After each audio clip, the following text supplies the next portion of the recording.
A diverging length of focal length 20 cm and a converging length of focal length 30 cm are placed 15 cm apart with their principal axis coinciding.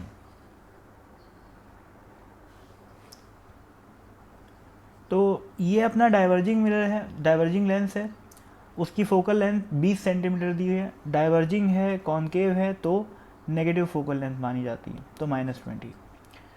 इसकी focal length 30 दे रखी है, converging lens है, convex lens है, तो focal length positive मानी जाती है +30।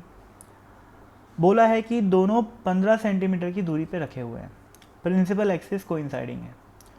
Where should an object be placed on the principal axis so that its image is formed at infinity? तो ऐसे दो केसेस पॉसिबल हैं इस पर्टिकुलर क्वेश्चन में जहाँ पर इमेज जो है वो इन्फिनिटी पे बनेगी। ये डायग्राम मैं केस 1 के करस्पॉन्डिंग बनाया हूँ। केस 1 क्या है, अपन इस डाइवर्जिंग लेंस के लेफ्ट साइड में ऑब्जेक्ट को रखे हुए हैं, तो ये अपना ऑब्जेक्ट है ना। अब इस ऑब्जेक्ट को मैं रखा हूँ सच दैट ये लाइट रे ऐसे गई और ये डाइवर्ज हुई, ठीक है। डाइवर्ज होने के बाद इससे जो रिफ्रैक्शन हुआ उसकी इमेज कहाँ बनेगी, यहाँ पर बनेगी, ठीक है ना, इस वाले पॉइंट पे, क्योंकि डाइवर्जिंग रे से रियल इमेज तो बनती नहीं है, वर्चुअल इमेज बनती है, तो पीछे की तरफ खींचना होता है रे को, है ना। तो यहाँ पर जो है इमेज बनी। अब ये इमेज से जो लाइट निकल के ऐसे जा रही है, तो बेसिकली इस लेंस के लिए ये इंसिडेंट रे हो गई, है ना। इसका मतलब ये ऑब्जेक्ट हो गया। और अगर सोचो इस ऑब्जेक्ट की दूरी इस लेंस के फोकल लेंथ के बराबर हो जाए तो क्या होएगा, ये लेंस रे को पैरेलल पास कर देगा, मतलब पैरेलल रिफ्रैक्ट कर देगा, parallel to the principal axis, है ना भाई। तो अब फोकल लेंथ इसका कितना है, 30 सेंटीमीटर है। तो अगर ये डिस्टेंस 15 हो जाए, ठीक है ना, तो टोटल यहाँ ये 15 प्लस ये 15 कितना हो गया, 30 हो गया। तो इसका मतलब ये ऑब्जेक्ट जो कि एक्चुअल में इमेज है पर इसके लिए किसकी तरह बिहेव कर रहा है, ऑब्जेक्ट की तरह बिहेव कर रहा है, ठीक है ना। तो ये अपना जो ऑब्जेक्ट है वो टोटल कितना दूर हो गया, 30 सेंटीमीटर, है ना। तो अब देखो भाई, अब ये किसके लिए ऑब्जेक्ट है, इसके लिए, पर इसके लिए तो ये क्या है, इमेज है।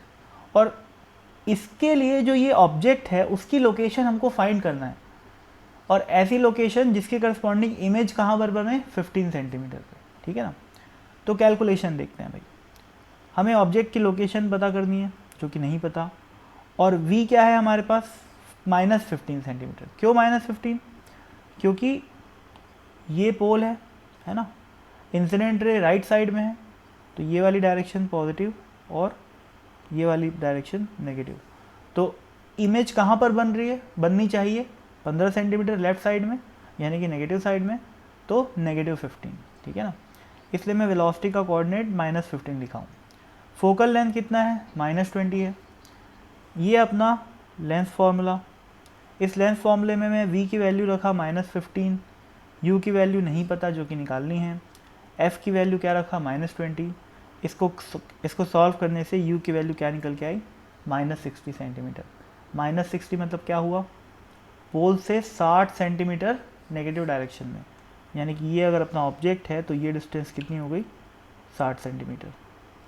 तो ऑब्जेक्ट को यदि 60 पे रखोगे तो इमेज कहाँ बनेगी, 15 सेंटीमीटर पीछे, और ये इमेज इसके लिए ऑब्जेक्ट की तरह बिहेव करेगी, और ये लाइट रे फाइनली पैरेलल पास हो जाएगी, parallel to the principal axis. और यही इस क्वेश्चन में पूछा है कि ऑब्जेक्ट की लोकेशन बताओ सच दैट जो फाइनल रे है वो parallel to the principal axis जाती है। तो this is one of the answer, 60 centimetre दूर, कहाँ से, कन्वर्जिंग लेंस से, ठीक है। दूसरा इसका केस जो पॉसिबल होता है वो ये है, ये केस। इसमें देखो भाई क्या हो रहा है, इसमें अपन ऑब्जेक्ट को कन्वर्जिंग लेंस वाले साइड में रखें, ये अपना कन्वर्जिंग लेंस इस साइड रखें, राइट साइड में। तो कन्वर्जिंग रे इस ऑब्जेक्ट से रे ऐसी गई, है ना, और फिर ऐसे कन्वर्ज हो जाएगी। अब सोचो भाई, अगर इस रे को फाइनली पैरेलल जाना है तो क्या कंडीशन है, कंडीशन ये होगी कि ये रे ये यहाँ पर मीट कर रही है प्रिंसिपल एक्सिस को, है ना। तो इसके लिए बेसिकली ये वाला जो पॉइंट है, इस लेंस से जो रिफ्रैक्शन हुआ, इस लेंस से जो रिफ्रैक्शन हुआ, उसके लिए ये पॉइंट किसकी तरह बिहेव करेगा? इमेज की तरह। भले ही वो इमेज नहीं बन पाई क्योंकि यहाँ पर एक डाइवर्जिंग लेंस आ गया, लेकिन अगर ये नहीं होता तो ये इमेज होता, ठीक है। तो अब अच्छा, अब ये जो इमेज है वो इस लेंस के लिए एक ऑब्जेक्ट की तरह बिहेव करेगा, है ना भाई। और सोचो भाई, अब अगर ये वाली डिस्टेंस इस लेंस के फोकल लेंथ के बराबर हो गई, यानी कि 20 सेंटीमीटर के बराबर हो गई, तो क्या हुआ कि ये ऑब्जेक्ट बेसिकली कहाँ रखा हुआ है? इस लेंस के फोकस पे रखा हुआ है।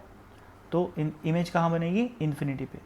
तो ये जो रेज आ रही है ये वाली, वो parallel to the principal axis जाएगी, ठीक है ना। तो बस फिर से कैलकुलेशन कर लेते हैं। मेरे को ये डिस्टेंस नहीं पता, है ना, यही निकालना है। इसका कोऑर्डिनेट को मैं u मान लिया, ठीक है, ये u जो कि निकालना है, क्वेश्चन मार्क। इमेज कहाँ बनेगी? देखो भाई, इमेज की वैल्यू में कितना लिखा हूँ? इमेज की पोजीशन की +35। क्यों +35? क्योंकि ये 15 और ये 20, कितना हो गया? 35। पॉजिटिव क्यों? क्योंकि अब इंसिडेंट रे की डायरेक्शन क्या है? लेफ्ट साइड में, ये पोल है ना। ये वाला जो साइड हो गया वो पॉजिटिव हो गया और ये वाला जो है वो नेगेटिव हो गया। ये हमारा साइन कन्वेंशन। तो इमेज कहाँ बन रही है? पॉजिटिव साइड में। कितनी दूर? 35 सेंटीमीटर। तो v इक्वल टू क्या आ गया? 35। फोकल लेंथ कितनी है? 30 सेंटीमीटर। तो f इक्वल टू 30 सेंटीमीटर, है ना। ये लेंथ फॉर्मूले में v की वैल्यू में रख दिया +35, f की वैल्यू में रख दिया +30। इसको सॉल्व करने से जो u की वैल्यू निकल के आई वो कितनी आई? -200, ये 21 लिखा गया, सॉरी, ये 210 है ना। -210 सेंटीमीटर निकल जाएगी, यानी कि 210 सेंटीमीटर नेगेटिव साइन के साथ में, ठीक है। तो इसका मतलब क्या हुआ कि नेगेटिव साइड में बन रहा है, नेगेटिव साइड में है ऑब्जेक्ट जो कि साफ साफ दिख भी रहा है ना। और डिस्टेंस कितनी है? 210 सेंटीमीटर। तो ये दूसरा आंसर हो गया इस क्वेश्चन का। 2 पॉसिबल केस, 2 आंसर। पहला आंसर कितना था भाई? 60 सेंटीमीटर था। कहाँ से? डाइवर्जिंग लेंस के साइड में 60 सेंटीमीटर, या फिर दूसरा आंसर कन्वर्जिंग लेंस वाले साइड में 210 सेंटीमीटर, ठीक है ना। इन दोनों केसेस में ऑब्जेक्ट की जो फाइनल इमेज बन रही है, ठीक है ना, फाइनल इमेज कहाँ पर बनेगी? इन्फिनिटी पर बनेगी, ठीक है ना। ये इंटरमीडिएट इमेज है, ये एक्चुअल में फॉर्म नहीं होगी, है ना, इस बात का ध्यान रखना है। ये बस इसके लिए ऑब्जेक्ट की तरह बिहेव करेगी और फाइनली देखो ना भाई, ये रे ऐसे गई, ऐसे गई, ऐसे गई, तो एक ही इमेज बनेगी फाइनली, ठीक है ना। तो दैट्स इट।